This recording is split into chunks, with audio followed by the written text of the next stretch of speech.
Our final look at NFL draft needs, ranking our top 5 players at key positions for the Tampa Bay Buccaneers. And all of this is leading up to our final first round mock draft of the 2022 draft season. All that and more on this episode of Locked On Bucs Podcast. Let's go. You are Locked On Buccaneers, your daily Tampa Bay Buccaneers podcast, part of the Locked On Podcast Network, your team every day.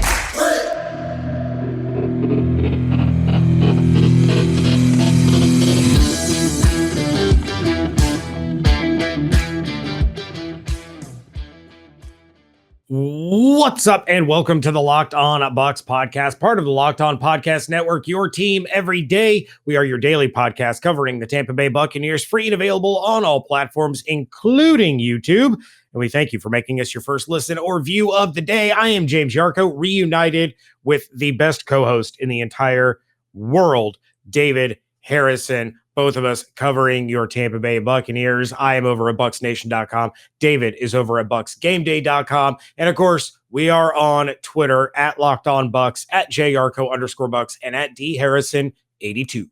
Yeah, thanks again, Bucs Nation, for making us your first view or listen every single day.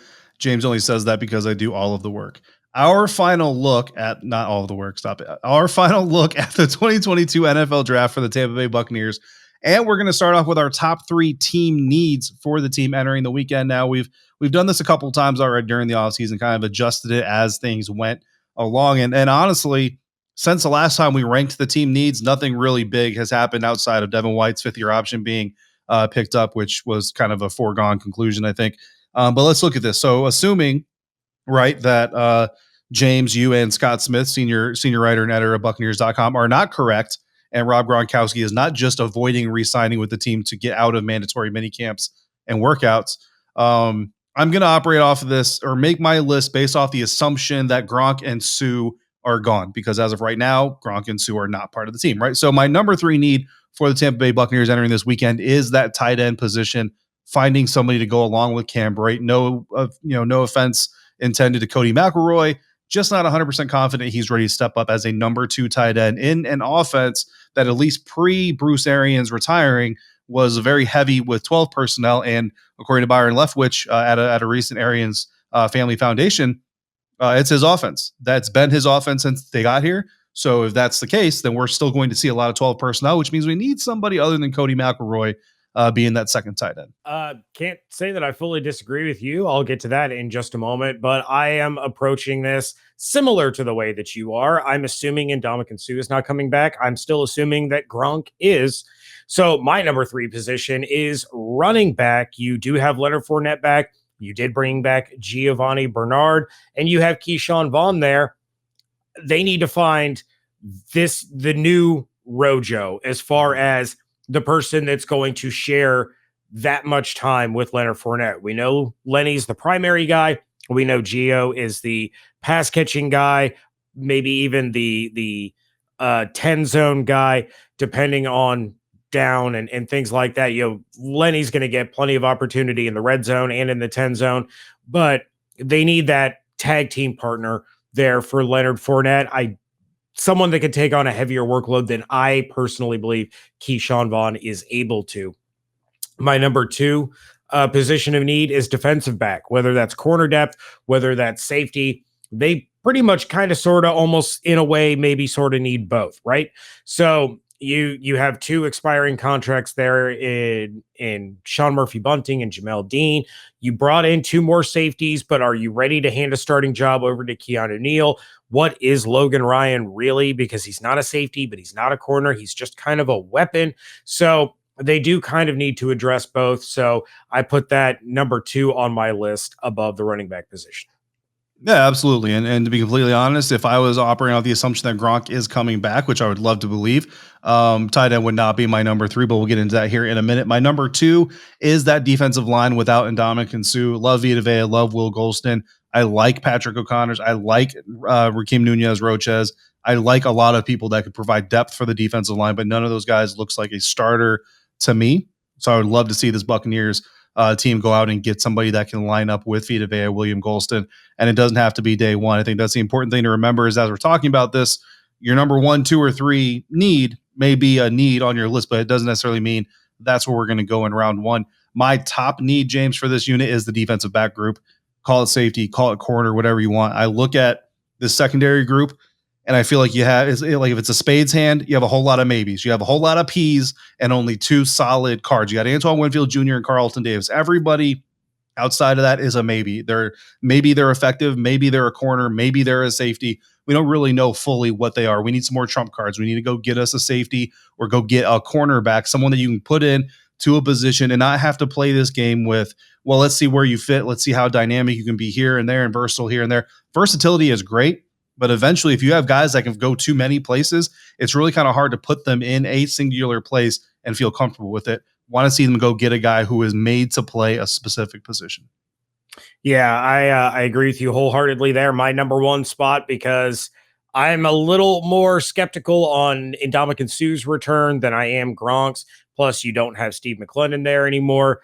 You have William Goldstead, all the guys that you just mentioned, but my number 1 need is the defensive line. You need somebody there with Vita Vea to fill that Ndamukong Suh role. And if Suh comes back, great, wonderful. Icing on the cake, the cherry on top, whatever you want to call it. But Ndamukong Suh, it's 1-year deal after 1-year deal after 1-year deal. You need a long-term person there with Vita Vea. So defensive line rounds out my top 3 as the Buccaneers' number 1 need this draft season. My honorable mention was your number 3 need, tight end, because operating on the assumption that Gronk does come back, the Bucs still need a tight end, right? They still need somebody else to come in and help out. You have Cameron Brate, you have McElroy, but how many offensive snaps is he actually going to have? So you need somebody else to come in, and maybe it's a guy that only has 15 to 20% of offensive snaps on the season, but you have him there developing, getting ready to take over that role for when Gronk inevitably does move on, probably with the retirement or the displacement of quarterback Tom Brady. So you can get a year ahead of the curve and not have your hand forced moving into next year's draft. So tight end, honorable mention. Yeah, I mean, even if you want to assume that Gronk is coming back in 2022, when he's playing with the Dolphins in 2023, you're going to need to make sure you have talent waiting to take over in the wings. My honorable mention is your number 3 is running back. So obviously we see this team fairly similarly, just maybe in a little bit of a slightly different order for every reason you said there about running back. Ronald Jones, 111 snaps or 111 touches rather last year. Keyshawn Vaughn had 40. I don't know if Keyshawn Vaughn is ready for a 70 touch increase in year 3. So I want to see him get a little bit of competition. Look, if he beats out that guy and proves that he needs those 100 touches, more power to him. And I'll applaud you all season long, but I want to see you go win those, not just get handed them due to Ronald Jones being a traitor and going to Kansas City. All right. Well, now that we have our rankings, let's dive into some players that we are eyeing for the Buccaneers in those groups. But first, at BlueNile.com, you can celebrate all of life's special moments, from creating the custom engagement ring of her dreams to gifting a classic and timeless jewelry piece at all prices you won't find at a traditional jeweler. And with Mother's Day coming up, it's the perfect time to get to know Blue Nile. Whether she prefers a statement piece or everyday subtle elegance, BlueNile.com has fine jewelry options for every mom. Shop high-quality classic diamond earrings, elegant tennis bracelets, or gemstone pendant necklaces. Mark Mother's Day with something enduring. Classic diamond stud earrings, tennis bracelets, birthstone pendants, and so much more at BlueNile.com. The best part, 100% satisfaction guaranteed. Shop stress-free with guaranteed free shipping and returns.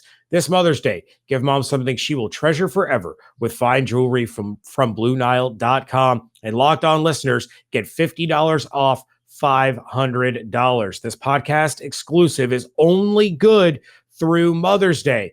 Use code Locked On. That's code Locked On, LOCKEDON, all one word. Plus, every order is insured, ships free, and arrives in discreet packaging that will not ruin what a wonderful surprise you have in store for her. Shop stress-free and find your forever piece. Go to BlueNile.com today. Thanks again for making the Locked On Bucs podcast your first listen or view every single day.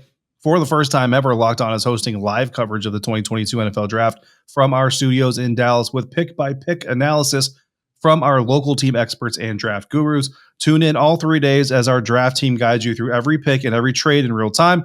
It all starts on Thursday, April 28th at 7 p.m. Eastern, available on the Locked On NFL on YouTube page and on the Odyssey app. James Yarcho will be joining that live broadcast immediately following the Tampa Bay Buccaneers selection of one of the players we're about to name. So make sure you head over there and check out what James has to say about the pick. Time to dive into our top position group needs for the Bucs by identifying our top players in each group. But we're not going to do this in a traditional way. We're not going to give you the 5 best D linemen in this draft. Instead, we're going to go day by day. So we're going to give you 2 names each day. 2 guys that are potentially the top of the board going into day 1. 2 guys that'll probably be towards the top of the board going into day 2. And then again on day 3 at each position group. And James, we're going to go in order this time. We started reverse order with our team needs. And now we're going to start with your number 1 need, which was the defensive line. Yeah, so obviously the number 1 name that everyone is talking about and has been talking about for the better part of a month as far as a day 1 first round target for the Buccaneers is Devonte Wyatt, the defensive lineman out of Georgia. Scott Smith, when he was on with you, he had mentioned Travis Jones. It's another name that's starting to generate a little bit of buzz. You know, if Devonte Wyatt's not there, Travis Jones would be a solid consolation piece. I'm not totally sold on his fit with Tampa, but that's why they get paid the big bucks and I get paid to criticize what the smart people do. Yes. But if they end up skipping out on the defensive line in day 1, you have Logan Hall, who could slip into day 2 there, the defensive lineman out of Houston, or one of my personal favorites, Perrion Winfrey out of Oklahoma. The Buccaneers have had a lot of success drafting D linemen out of Oklahoma. I'm not saying. Wearing number 93. Flip the 9 upside down. 63. And now we're talking. Gotcha. If they end up ignoring defensive line for the first 2 days of the draft, some names to look out for that would really fit well and are really some of the better guys that you can find on day 3 are Matthew Butler out of Tennessee. Shout out Evan Winter, big Vols guy, or Neil Farrell Jr. out of LSU. Shout out Bailey Adams, big LSU guy, even though he's not from Louisiana.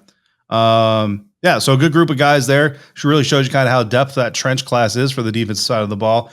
All right, James, and then my number 1 group, of course, the defensive back group. And again, not necessarily the position group that I think the Bucs will draft in the first round. We'll talk about that here in a little bit. But some good options there as well. And I'm kind of eyeing guys that fit a group, right? Or a position. Not looking for your versatile guys. So as much as I love Jalen Petrie out of Baylor, I don't have him on this list specifically because he brings the same versatility that a Keanu Neal, that a Logan Ryan, that a Mike Edwards, that even Sean Murphy-Bunting maybe could bring every once in a while, maybe not so much SMB. But anyway, day 1, you're looking at guys like Lewis Cine, safety out of Georgia. Some of you may have heard about him, read about him because he's a very popular name in Buccaneers mock drafts. Another popular name, Kaiir Elam, cornerback out of Florida. Shout out to our Gator fans. Day 2, if the Bucs don't go either way, got a corner and a safety from for day 2 for both. Nick Cross, safety out of Maryland. Not quite as high on him as I am on a guy like Lewis Cine for obvious reasons. Cam Taylor-Britt, the cornerback out of Nebraska, seems to be a very, very nice fit with the Buccaneers. And then day 3, Tyson Anderson, the safety out of Toledo, is a guy who could be there at the very beginning of day 3, round 4, but also could last into round 5. So if the Buccaneers move around a little bit, maybe they find themselves in a position to grab Anderson there on day 3. And then Kobe Bryant, who, the name alone guarantees him at least 24 interceptions a year. Kobe. Right? Yeah, he has to, right? So Kobe Bryant. 8 passes defensed. And 8 passes defense. It might just be 8 interceptions, 24 passes defense, which I'll take either. Still take.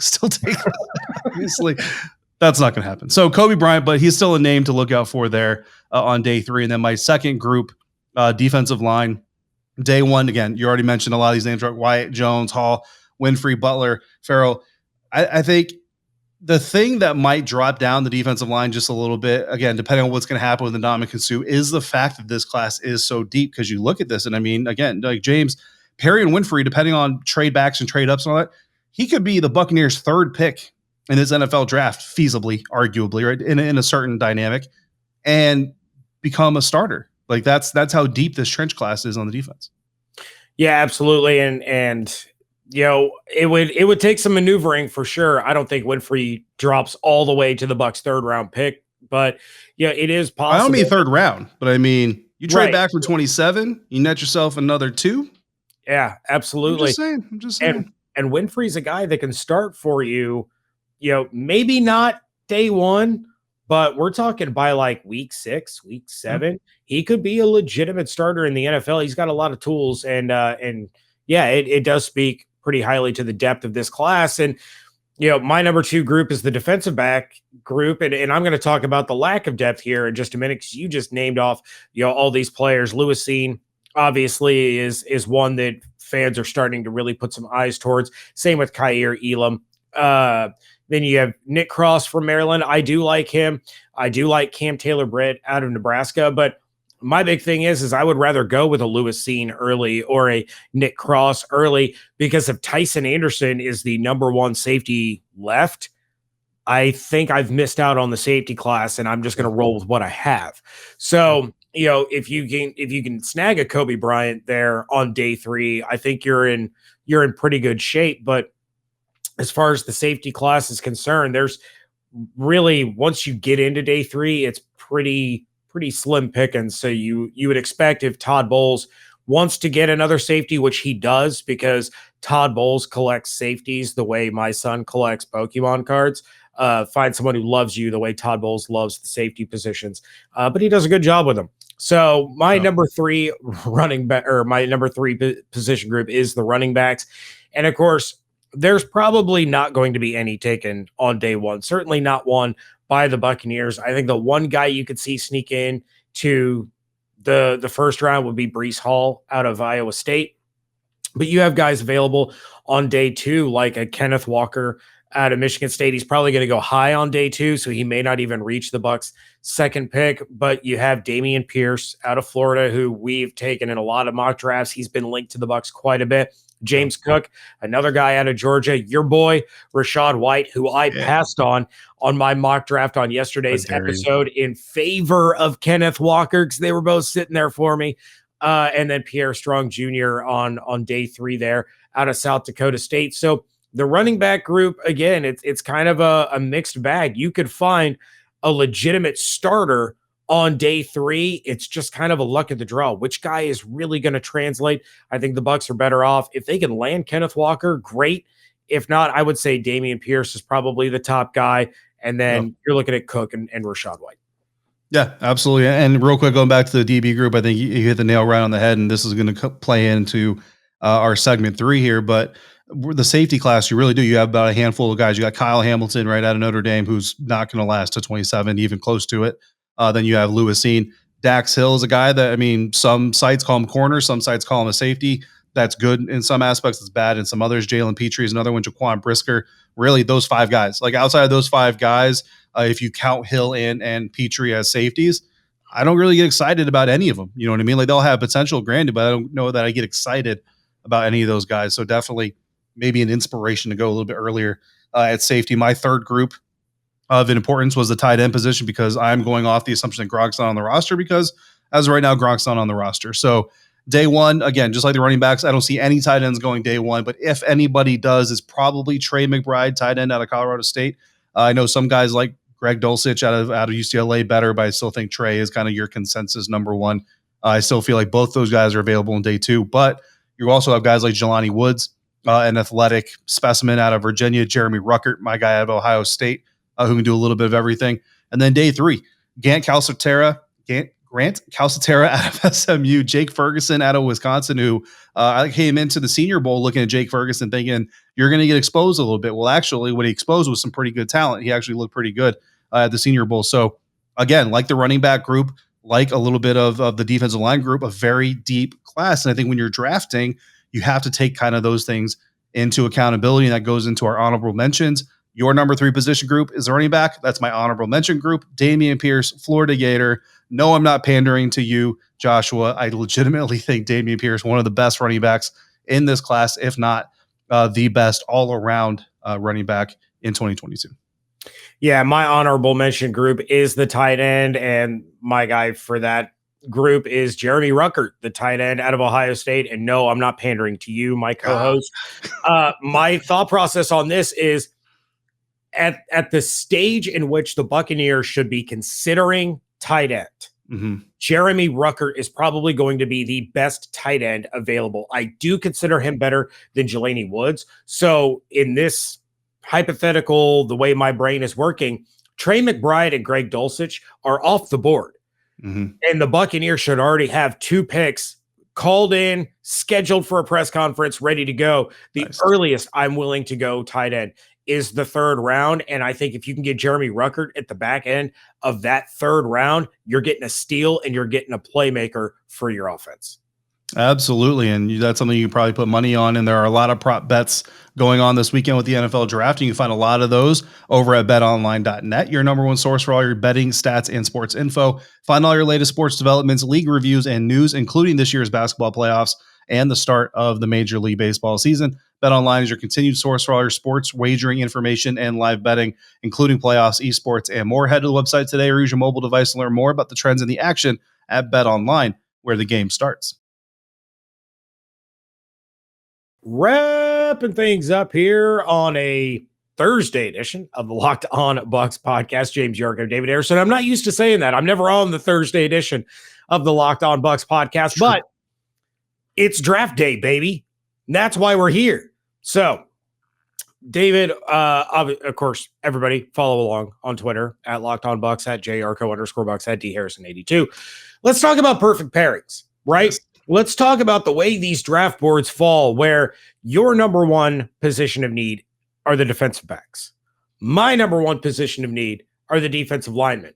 But it's about all of it. It's about the draft as a whole.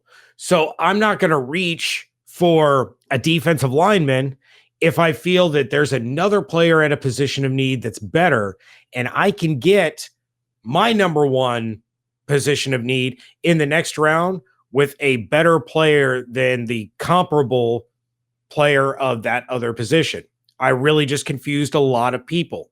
Yes. Basically, what I'm saying is I don't have to take a defensive lineman first if there's a player in the secondary I like in the first round, because there's a really good player along the defensive line in the second round, but not as good of a player in the secondary. It was laid out perfectly in the mock draft I did on yesterday's episode, where I went ahead and took Zion Johnson in the first round, even though Trent McDuffie had fallen to me. And I was like, ooh, McDuffie would be an impact guy, but I can't pass on Zion Johnson. Then I got hosed and I couldn't take a corner until the 7th round. Those types of things will happen from time to time. Yeah, I mean, look, when you talk about these pairings, the Cincinnati Bengals, that's a prime example of it, making the decision between taking a wide receiver in the first round last year or an offensive lineman first last year.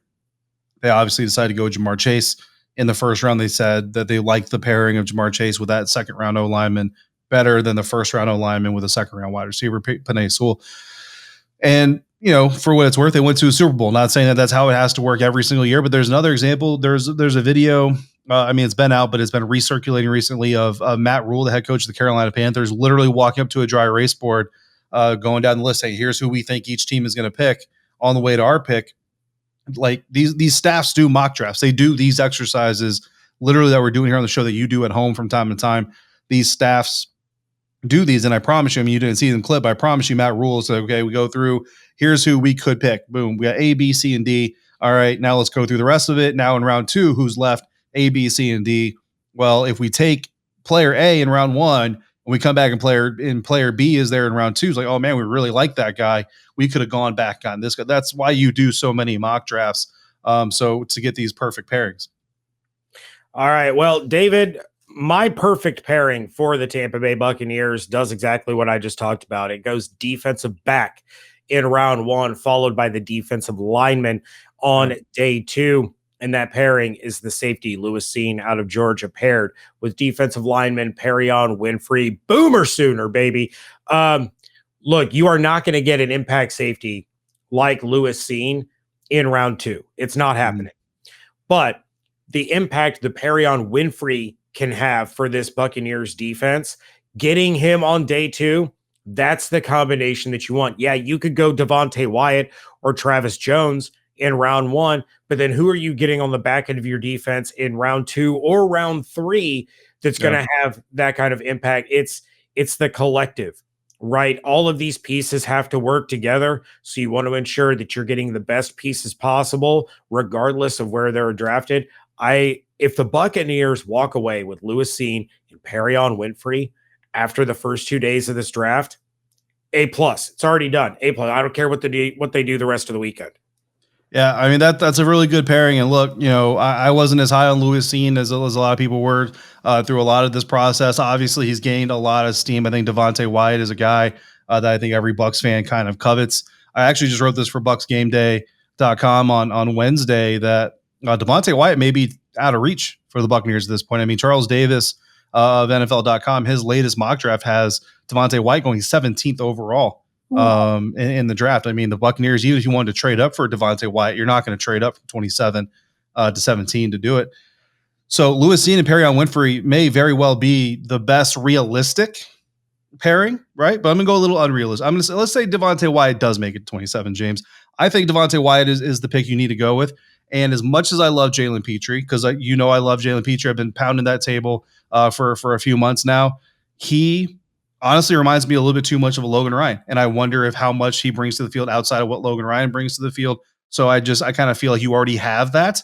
I go Jaquan Brisker. So Devonte Wyatt with Jaquan Brisker in the second round, you still get that safety early on in the process. You don't have to try to wait and sift through, I don't want to call them garbage because they're not garbage, but through the kind of the leftovers of the safety position. So Cine, Perrion Winfrey, that's option number one. I think if we get to play a little bit in the daydream land, I think Devonte Wyatt out of Georgia and then Jaquan Brisker, the safety out of Penn State, could be a second option. Either way, we got two very happy co-defense coordinators. Yeah, no doubt about it. And even though you and I went with Jahan Dotson in our network ultimate mock draft, and I still like our reasoning for it. Yeah, when you take a look at taking Jahan Dotson in round one, you can does Michael Irvin. Perfect. Just four times. You could pair him with a second round corner, or you could go, because I don't even remember the players that we had named, but you and I went through this exercise and we were like, what happens if we take Jahan Dotson? What happens if we take Kaiir Elam? And with Dotson, we were able to also get Perrion Winfrey. And then for the life of me, I can't remember the name of that corner that you absolutely love. I think we went Zion McCollum after that. That's who it was. Yeah. In the third round. And it's like this stack is better than that stack. So let's go Jahan Dotson here, because the way this draft is playing out, we're going to come away better than taking Kaiir Elam at corner there at 27. But we're going to find out tonight, right? We are going to find out Thursday night when the Buccaneers select, hopefully, their first round pick. They're going to trade out of it, and we're going to have nothing to do but twiddle our thumbs and lose sleep for no apparent reason. But for those of you watching on YouTube, listening on the podcast feed, your time is running out. If you want to enter our draft giveaway, you have until 7:00 Thursday night to send us an email, lockedonbuckspodcast@gmail.com, a voicemail, 813-444-5841, or a DM on Twitter @LockedOnBucks, telling us who you think the Buccaneers are drafting in the first round. If you pick the player right, you will be entered in with everybody else that chose that player. We will draw one name. Not all of you that pick the right player are getting a jersey. We will pick one name out of those of you that guess correctly. That person will be contacted, and you will receive a jersey of that player, courtesy of David and myself here at the Locked On Bucs podcast. 7 p.m. Thursday. We are not accepting any at 7:01 p.m. or later. That's it. 7:00. You got time for that. Hard. We got time for that. All right. Thank you for making Locked On Bucs podcast your first listen of the day. To continue your draft prep for Thursday night, make your second listen to Locked On NFL Draft Podcast. Ryan Tracy, former NFL cornerback Eric Crocker, bring the NFL draft to life with insight and analysis on college football prospects and NFL front offices. It is also free and available wherever you get your podcasts.